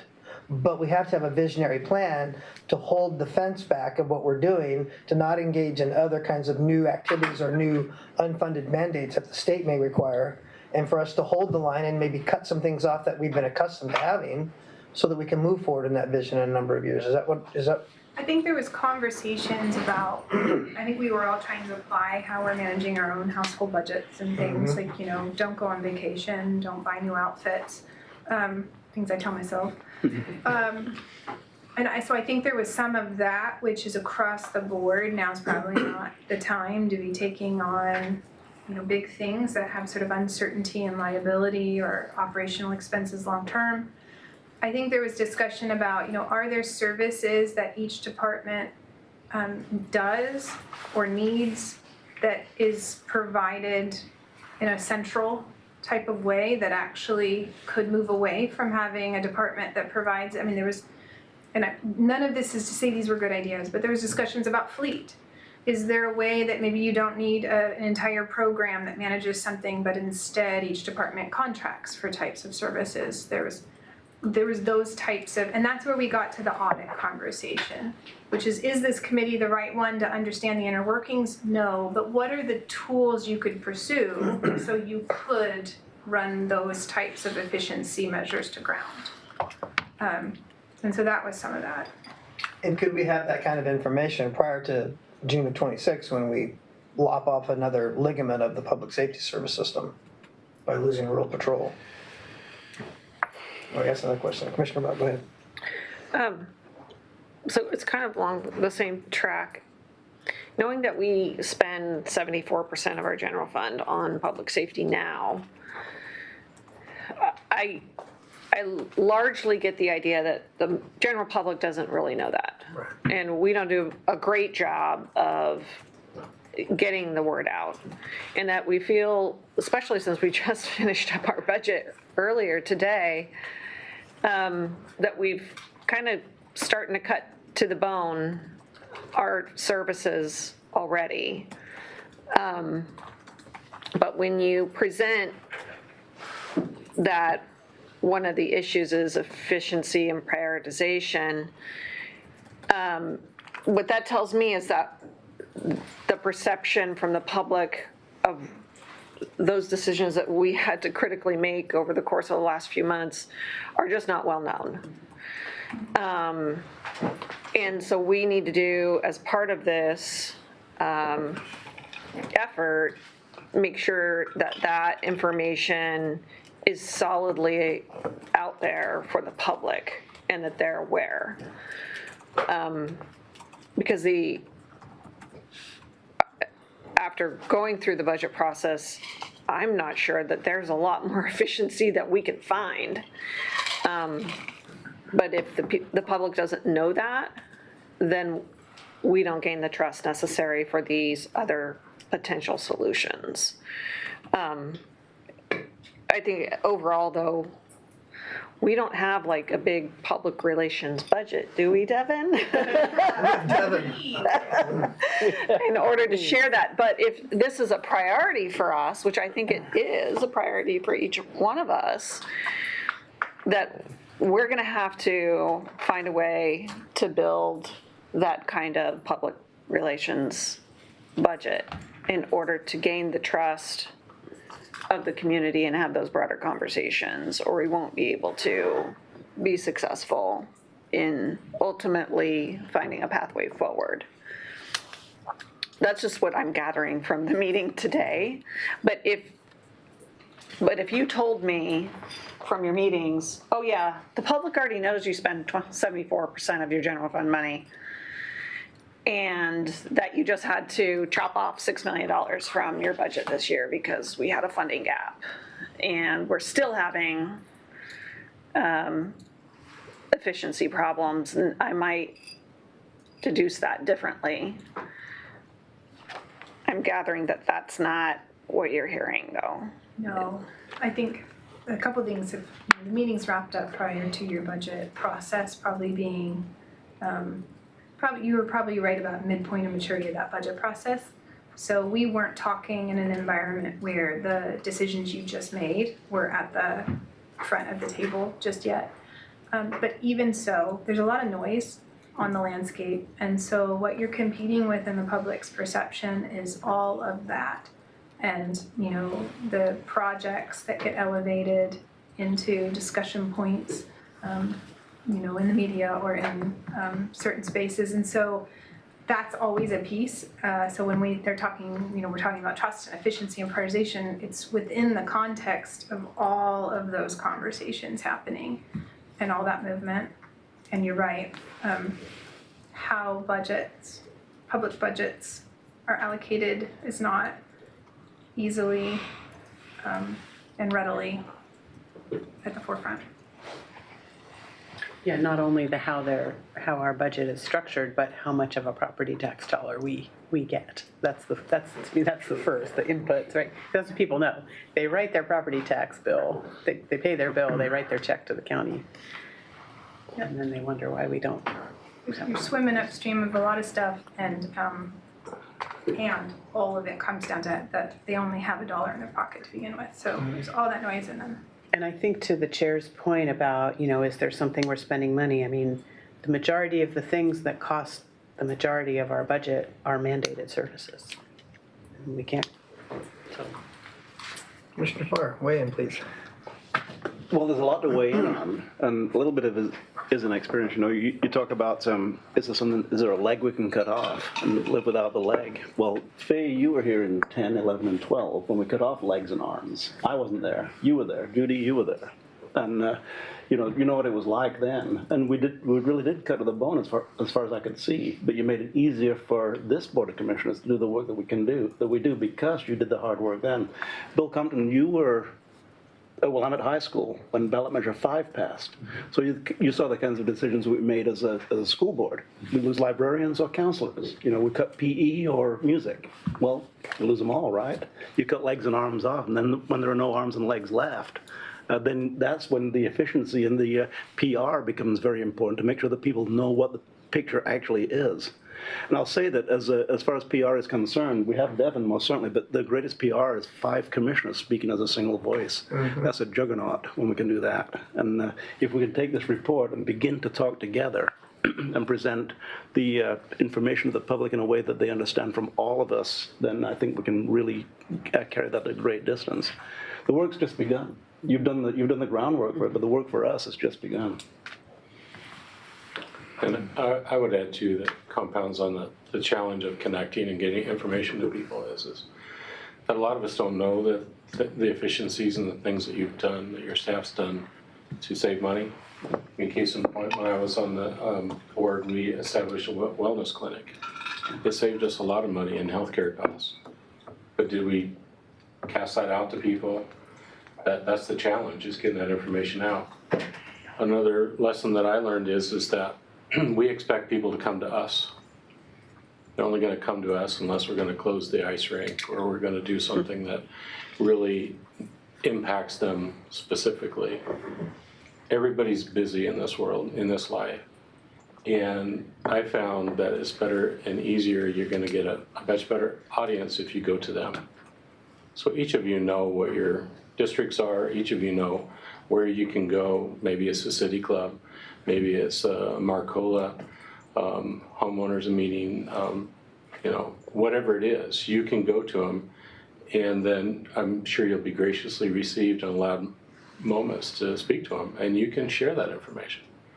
This is what we did this year. This is a $500,000 savings to the budget. That's with this change.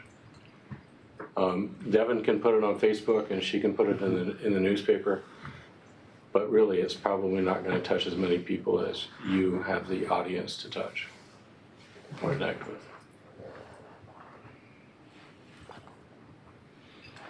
Thank you for letting us serve in this role. Thank you. Yeah, I want to echo the comments that both Courtney made and Steve did at the start. Your staff is incredible as they were when I was here. They still are incredible individuals that do great work. They supported this process. It was great to get to connect with people that I hadn't seen for a long time. Like I said, I'm humbled to be on this process. Appreciated it greatly. And it once again reinforced you have a great county with some incredibly difficult challenges. And if you can just roll those sleeves up, work hard, you got great staff here to help you get through them. So thank you so much for allowing me. And I want to say thank you to Courtney. She was a great partner in this process. As you can tell, she did a great job with communicating the comments and the team or the committee that we had. I appreciated everybody's perspective. That showed that there's a lot of differences in our county that we need to account for. I'll just say that I'm deeply appreciative of everybody on the committee and your time and energy. Your background as being a commissioner, I think, was really helpful in this particular situation because you know exactly where we're coming from and you know the systemic issue for decades now. So I want to just publicly thank you very much, and especially for stepping up as co-chair. but all of the volunteers did a tremendous job. I'm very thankful. Yeah, I think the whole board would echo that as well. I mean, like I said before this morning on another issue, is that the gift that you give us is your time, because we can never pay that back. And what Commissioner Trieger alluded to was, 500 hours of time that was graciously donated and wholly appreciated by this board cannot be repaid back. And so that's a debt that we owe, not only you and our staff, but our public as well, to do that commitment and that gift a due service that it solely deserves. So again, thank you so much, and I appreciate your expertise. And Courtney, great job as design for PowerPoint. I was thinking, wow, what designer did that? That's really impressive. Good job. So we appreciate that. And Sheriff, thank you for all of your time and effort and the frustrations that you must face day to day that the public has no idea, that you do so with a smile on your face and bravery in your heart. And we certainly appreciate you and all the people that work under your guidance and your leadership, sir. So thank you very much. And Devin, I'm looking forward to the YouTube channel that we're going to start with you. We have a YouTube channel. Oh, there you go. We have several, actually. It's podcasting. You also have a podcast. Anything else for the board? Commissioner Buck, please. I'll just say we've got a lot to think about, but I hope that we, as a board, continue to put it on our docket to have work sessions to go over the information that was provided and to keep it moving forward. And I don't know if that is specific work item that we need to add to our agenda if it's not already there, but I hope we can do that after this. Just saw 5 head nods, including yours, so. Yeah, I was going to suggest that. Yeah, good. Thank you for doing that. All right, is anything else that we need to know? Well, again, thank you. Appreciate you all very much. Thanks for coming, those guests and staff that were here. And we will move to the last portion of our agenda.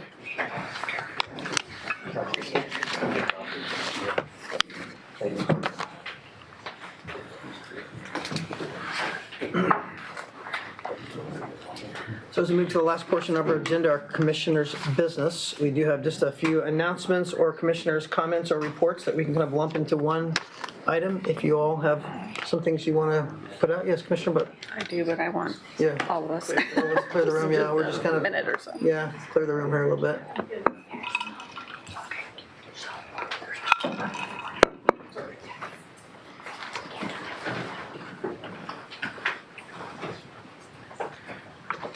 Which one are we on? We're kind of All of lumping them? 12 altogether. All 12 Announcements, together. committee reports, Okay. monstrance, whatever you want to do. Okay, well then, I think I'll just do the official, as we just ended that Public Safety Task Force, is to make a reoccurring work session item on following up on the task force report. So that we, at least starting out with a work session for just us to figure out how we want to move forward, but I feel like that item might need to be recurring for some time until we move forward with some specific steps.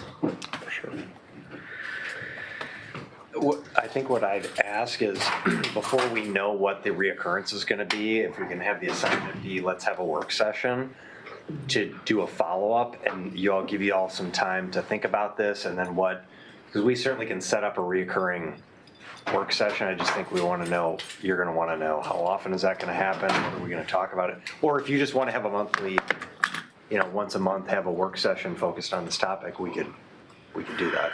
Well, yeah, B, all the above. I mean, we have, in my mind, and correct me if I'm wrong, we have until June to figure out something, or we're losing rural patrol.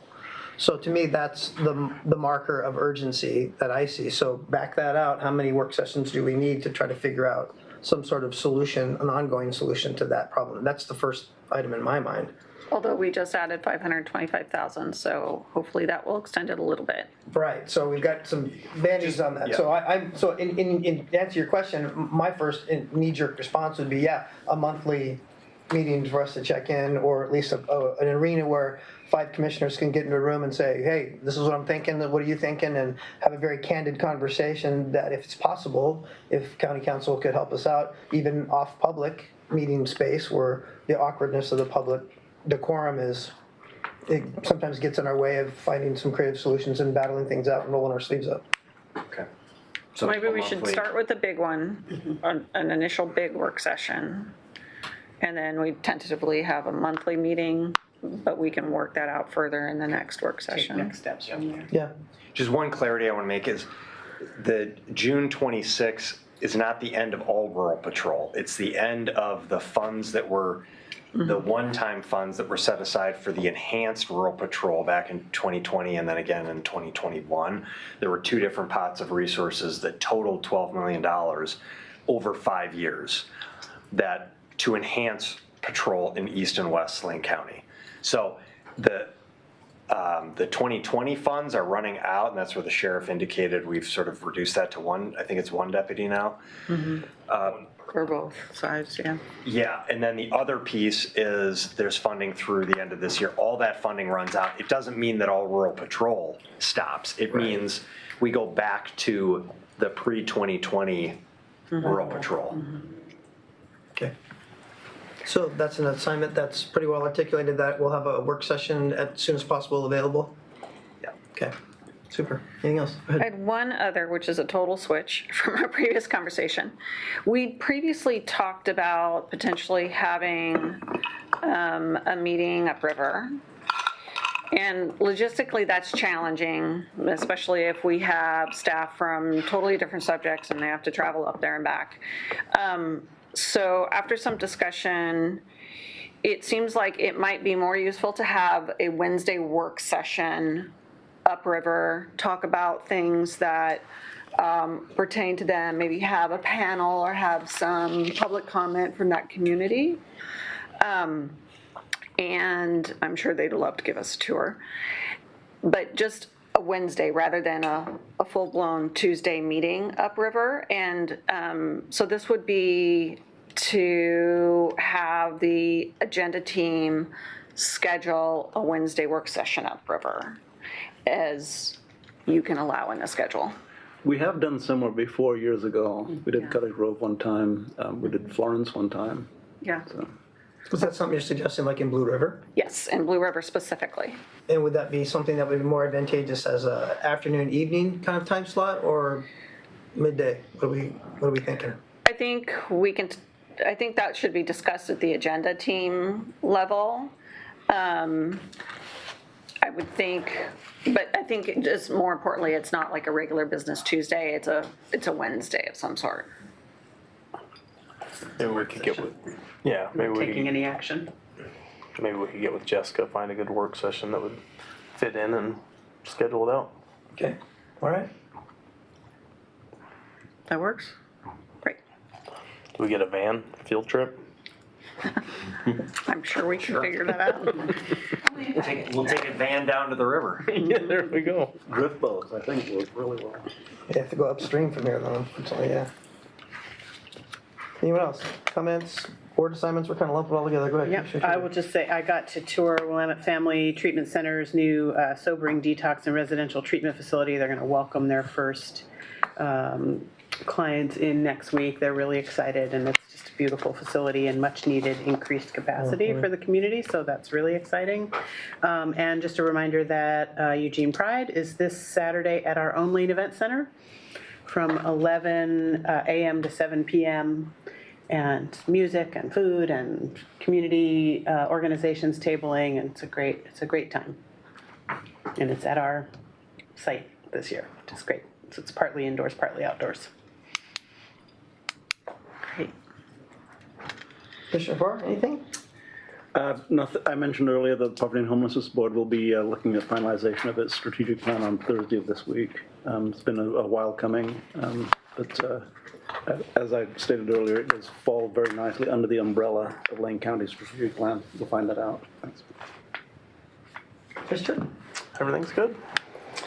I don't have any announcements. Obviously, I'll be out of town for a couple of weeks, starting tomorrow morning early, so I'm confident that my colleagues will keep the fort hunkered down in Lane County. Appreciate you very much. I do have a board request. In light of how some of the things have been communicated to the board on our legislative procedures and tactics, I want to look at shoring up that in our legislative priorities for the next time. I want to suggest that we update and assign staff to help us update and establish procedures in our legislative priorities to better inform the board on positions and up-to-the-minute decisions that our policy team is making during sessions. I can reiterate that, Mr. McCrysky, if you want me to speak that again. But I think it's, there's some things personally that as board chair and vice chair, we found out that things were after the fact and constituents called us that put us in some, I guess, lack of better words, embarrassing situations that we didn't know what the county was doing in the legislative process. And so I would like us to be better informed, up to the date and in the moment. So let me reiterate that again. I'd like us to look at updating and establishing our procedures in our legislative priorities to better inform the board on positions and up-to-the-minute decisions that our policy team is making during sessions. Head nods? Sir. We do have a process. The legislative committee recommends during the session, things happen quickly. So a broad set of guidelines that our IGR, I guess I'll call them staff, can operate under. And the board as a whole approves that. It comes before the board as a whole. Now, what you're talking about is specific things that may happen that are outside of the boundaries that are established by the legislative committee.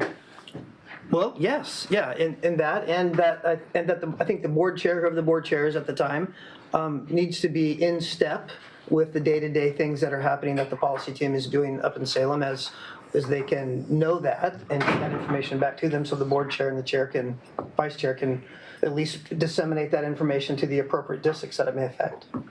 I'm okay with our conversation because I think it is something that could be it could be refined, most certainly. There's a process that we have, but refining it to the point, where, particularly now when the legislative session really does kind of move quickly and back and forth. So yeah, I think it'd be something we could refine. Yeah, maybe it's, I mean, we'll have a post-session debrief at some point soon, I would imagine, right, with our policy director and our government affairs person. So maybe as part of that is a refresher of what is the process and when are opportunities and how, like I know I set up bill trackers myself because a lot of the activity becomes out of our hands. Once we say these are our policy priorities and our staff is up there lobbying for them, then a lot happens that it's actually the legislature. It's not us making a lot of the decisions around timing or amendments or what have you. So maybe just sort of a refresher on what is that process? What are the tools that we have as individual commissioners, as an organization, that maybe our process is creating some gaps and how we can fill them. And you know, sometimes big things come up that are really outside of what we can predict. That's right. And a legislative session can be very dynamic. And I think some of those dynamics did occur during this legislative session. So. But I want to be clear that we didn't, as far as I'm aware, there were no actions taken by our staff that were outside of the board approved principles and priorities. I would disagree and have issue with that, but that's between you and me. We can discuss that. Great. Another time. Council, go ahead. Well, I just had a question more about the details of this, if I could get back to that. So as soon as possible, and I guess I'm looking more for my involvement. I'm more of your nuts and bolts person. I mean, I could do a presentation right now about law enforcement districts because I've been heavily involved in forming them and taxation and timing and backing it all off to elections and stuff. I can do that right now, but won't. But on the other hand, the whole payroll tax thing, I have zero experience, so I'd need to do research. But I guess I'm really more inquiring what you're kind of looking for in the next work session. Are you looking to get into nuts and bolts? Are you looking to talk at a higher level, kind of like you were talking here today? Just so I have kind of a notice of when I become involved and when you're looking for nitty-gritty from me. I'd respond to that. I think, you know, the PowerPoint that they put together was pretty amazing. And if you get down to the last 4 or 5 slides. Mine won't be as flashy. That's okay. Okay. Because few are, unless Devin helps, and then it could be. But regarding payroll tax and special districts, I think if we could narrow it down to those particular components for the first board session, because that seems to be what they've what they've put forward to us as a potential as payroll tax. And, you know, the City of Eugene has payroll tax, LTD has payroll tax. City of Eugene is at 0.65 cumulative between administrative and they are users. 0.65. The total is 0.44 plus 0.21, I believe is what it is. Employer and employee. Employer-employee, okay. Yeah, and then the LTD is 0.8. Yeah. And that is just lifetime mandate. I don't even know where that came from originally, but Oh, wait, I think it's a 0.0, it's less than 1%. it's 0.8%, 0.8%.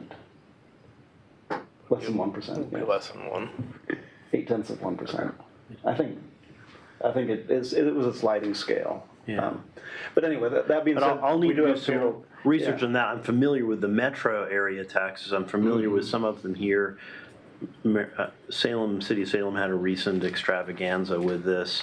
So I'll dig into all of that, but I'm pretty much ready to talk to you about Chapter 198 and 451 special districts, because I know what that looks like, because I've done all the paperwork to form those in other counties, so. I was just, the other element is accountability and existing expenditures, and that's probably just a little bit outside of your purview. That's more probably in Steve and his shop. Yeah. Well, maybe we bring some other people in, maybe Mary comes in and helps, and it'd be Yeah. nice to have the sheriff in here while we have that work session, possibly. Yeah, if you'd like me to work you out, it'd be easy to work you out timelines and what backing off all the dates would look like if you were looking at seriously doing one of those things. I imagine for a next work session, maybe some of that, but that might even be Too deep. jumping ahead a step Right. before we just get a temperature read and like general parameters and what are the values around this and what are the things what's the information that we still want to have, or like I will give one example and I will restate it then. And I appreciated that the committee came up with this. I don't want to see something that's regressive. So the idea of can we exempt the lowest low-income folks, like those kinds of more big picture ways to then shape that next conversation when you bring more actual, here's what that tactic would look like and how long it would Hence take. why I asked the question. Yeah, that's what I would imagine the next work session would be, more of that kind of High-level conversation. discussion about what you want it to overall look like before I get into nitty-gritty nuts and bolts. Okay. I think that's what I imagine too, because the reason I suggested having reoccurring meetings at some incremental level is so that we could eventually start drilling down on each of these 4 suggestions. And then really discussing, this is a community issue, right? It's just not just the Board of County Commissioners. This is a community-wide issue. And determining how we want to approach the community with this. That, I think, is going to be a pretty robust conversation in and of itself. Right, and if we have a mission statement of how we can improve lives and somehow we make a decision that makes their lives a little bit detriment because of what we take in their money that's allocated for food or whatever, then that's something we need to look at. So yeah, I agree with Commissioner Trigger. We should kind of see where we're all at, where our considerations are the first time, and then we start drilling. Now, are you thinking July 8th, 22nd? How long out are you thinking? I think July 8th, I don't want to speak for Jessica. I think it's pretty busy, but I think all of your meetings get really busy as we get closer to them. So when were you thinking of wanting to start the? I would kind of leave that up to the agenda team myself. Okay. But I don't know the full schedule for the year. My modus operandi is usually bite off more than you can chew and chew like crazy, so I'd say sooner the better, so. Okay, anything else? Future board assignment review, Mr. McCrasky? So those 3, I heard Commissioner Buck's 2, 1, the recurring, we'll start with a work session on a follow-up of the Public Safety Funding Task Force. 2, to schedule a board meeting in Blue River on a Wednesday. And Commissioner Lovell's request to bring back a discussion on legislative priorities related to frequency of updates on legislative decisions. Okay, sounds good. Anything else for the good of the order while we're still here? If not, we are adjourned. So what's your